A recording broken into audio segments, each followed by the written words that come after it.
Now here's a song that should certainly split the fan base, and I must admit in the last 24 hours since the fantastically named POGO came out by CLUPPO, I've been spending that time re-listening to the song a lot and trying to settle on an opinion of what I actually think of it.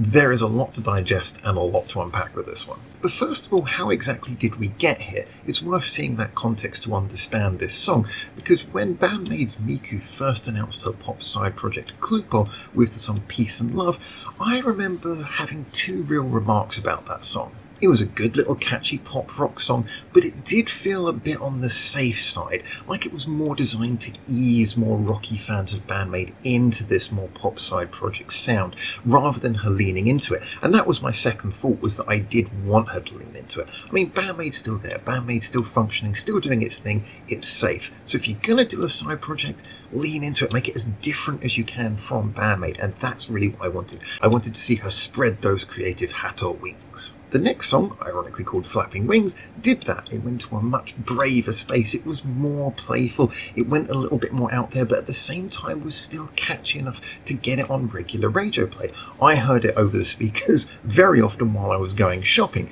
It was a song that was accessible, but was a bit more crazy, had a bit more identity, had a bit more uniqueness. The third offering, POGO, seems to take us even further down that path, away from the traditional rock sound into a place where production pop is more of the priority than heavy guitars. And it even has so many surprising little left turns of sound and style in the arrangement of this one song that one of my top Discord mods actually cited to me that he felt it sounded a lot like a passcode song. And although I'm not 100% sure I completely agree with this comparison, there is no doubt that POGO is rich with playful computer productions and computer sounds, and on top of that, the only part of the song that actually seems to repeat more than once is the chorus, which is a kind of passcodey thing to do. So with all this considered, does it work, or is it just a playful mess? Is it one experiment too far? Have we gone too far away from the safe place where everything was working perfectly? Well, to judge this, we need to look at two things. First of all, does it exercise all those twists and turns and playful experiments in its sound well? And secondly, does it have a chorus that brings it all together, that gives you something to look forward to as a good single should? Well, to that first point, I have to admit my first listen was a little bit jarring, but after living with it for 24 hours and listening to it several times over, I must admit I now actually really love the way that it bounces between all of those mad ideas, whether it be that mid-tempo breakdown with the pop-pop-pop chant, all the way up to the rousing melody being sung over a military-style snare drum. It feels like a song bursting with creative ideas that it wants to share with you. And yeah, maybe in future CLUPPO will get better at integrating those changes more smoothly, but there's no doubting the sheer joy and creative energy of this song. So, to the second point, does the chorus tie it all together and get stuck in your head?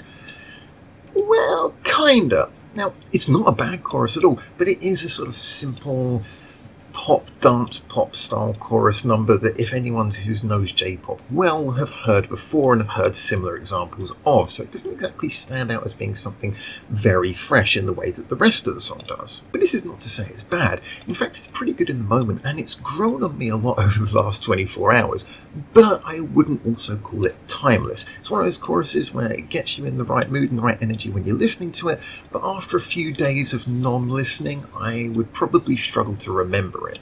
So, it serves its purpose, and I do think it's kind of probably catchy enough to get this song again on some radio play for what that's worth nowadays. But when you put this all together, the song is a creative joy, well worth giving the time and re-listens to let it grow on you a little bit more. Yeah, it's not quite as complete as Flapping Wings or as accessible as Peace and Love, but it's their most brave and creative and playful song to date, and from a side project like this, what more could you really want? As I said before, nothing CLUPPO does will ever detract from the solid, rock, reliable masterclass that is band-maid.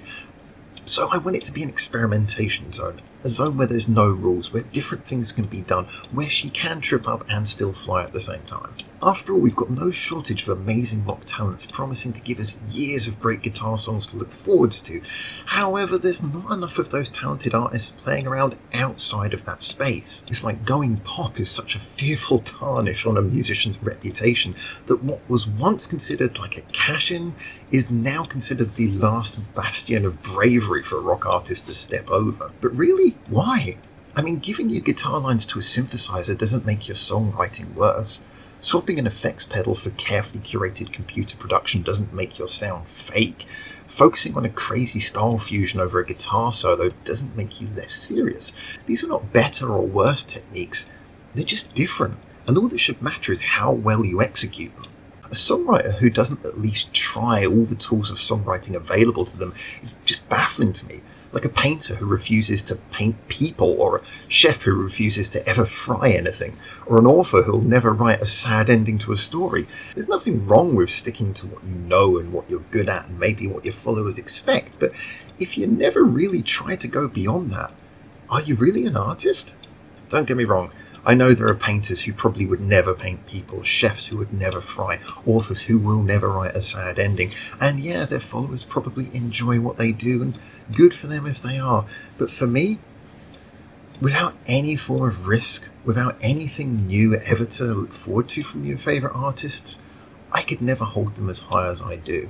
So if nothing else, in my opinion, what we're seeing here is that Miku really is an artist, someone who really does love and enjoy music and creativity. Miku and CLUPPO are bravely stepping into a territory that might bring successes, might bring them failures, but for whatever happens, I personally love it. Is this the best thing they're ever going to do? No, I think they already did a better song with Flapping Wings, in my personal opinion. But you know what? It just gives me a lot to look forward to for the future and an extra appreciation for the artist. It's something that even if it doesn't stick with me forever, I can say that I really enjoyed and felt kind of challenged by when it came out, and it put a smile on my face as well as giving me something to think about too. So if nothing else, POGO just assures us that there's a lot to look forward to and that we're listening to a genuinely really interesting artist. And for me, that's all I need. So those are my opinions. As always, get in the comments, tell me what you think, and until I see you very soon in Japan, hopefully for the next one of these, for now, ciao ciao.